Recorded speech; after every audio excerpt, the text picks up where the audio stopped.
What's up, soldiers? Chris here, CaribbeanPod.com in your face. Hey, listen, cheese paste. You could not grow up in the Caribbean without mommy making cheese paste sandwiches for you. She would even go as far as putting a little color in there. A little green, a little blue, a little yellow, all kind of different colors. Mommy, you realize that food coloring probably wasn't good for us, huh? Anyhow, that recipe I shared with you guys, the traditional way, about 10 years ago. Fast forward, it's 2021, we need to revive it. So what you're about to see is not the traditional way. You're going to see differences. You're going to see changes. Stuff your mommy, your auntie, your uncle, even the people next door when they invited you over for their birthday party. That cheese paste totally different than what you're about to see now. Cheese paste or cheese spread, stay tuned. You're going to love this one, man. Yeah, right off the bat, you notice something that mommy never used when she was making cheese paste, and that is a food processor. Now, the ingredients as we go on here, you will see the differences as well. But I have here just some aged cheddar. And this is a great way to clear out your fridge of extra cheese that's getting old and stuff like that. Any cheese will work, your favorite cheese. I mean to say, at the end of the day, you're the one eating this. So that is just some old cheddar. That's a brick cheese. Nothing fancy about that. You get that at the grocery store. It's probably the cheapest cheese you can get. However, this one is an aged cheddar.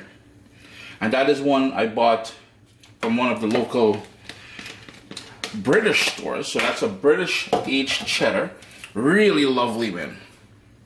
To that, we've got some mustard powder, pimento pepper.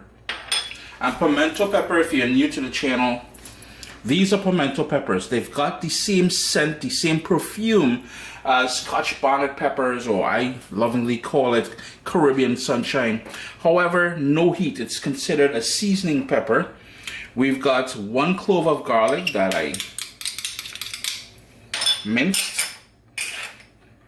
Pepper sauce. Yeah, it's going to be spicy. So if you're making this for the kids, you may want to hold back on this. That is homemade pepper sauce, or I know my American friends, you guys call that hot sauce. Cream cheese, just plain old basic cream cheese, and that is at room temperature as well. We've got some butter, and that is at room temperature.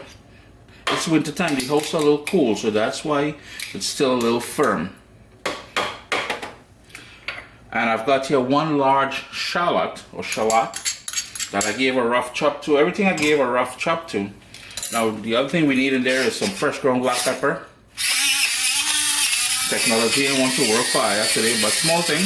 We've got fresh ground black pepper going on in there. And to be able to work this in the food processor, we need a liquid, and that liquid is evaporated milk. I'm going to go in with a tiny bit more of that.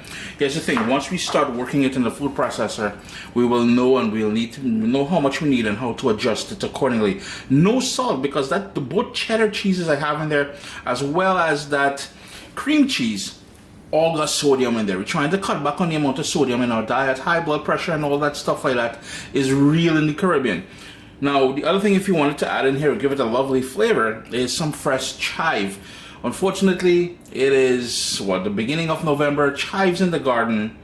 Yeah, it didn't last. Rest in peace, chive. Until next year.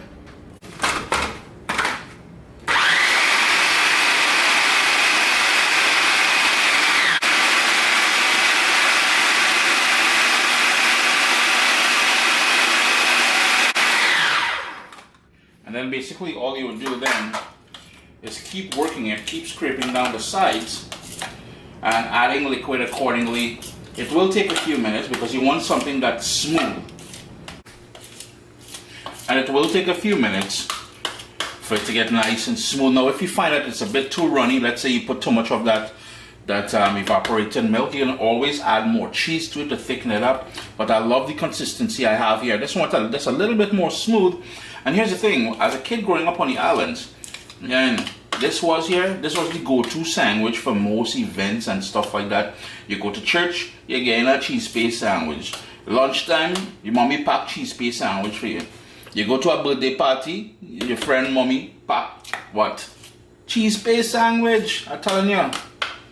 Yeah, you hear that right. That's sang, S-A-N-G W-I-C-H. Oh, let me read it here first. Alright, there we go. And just like that, we're all done. Notice that consistency we got here. Let's look at that niceness now. Ooh, that's just waiting for some nice bread, and you gotta go a nice sliced brioche or something.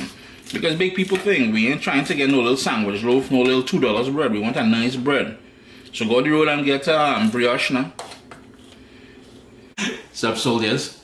Listen, if you enjoy this recipe, I'd really appreciate it if you hit subscribe and click that bell notification thing.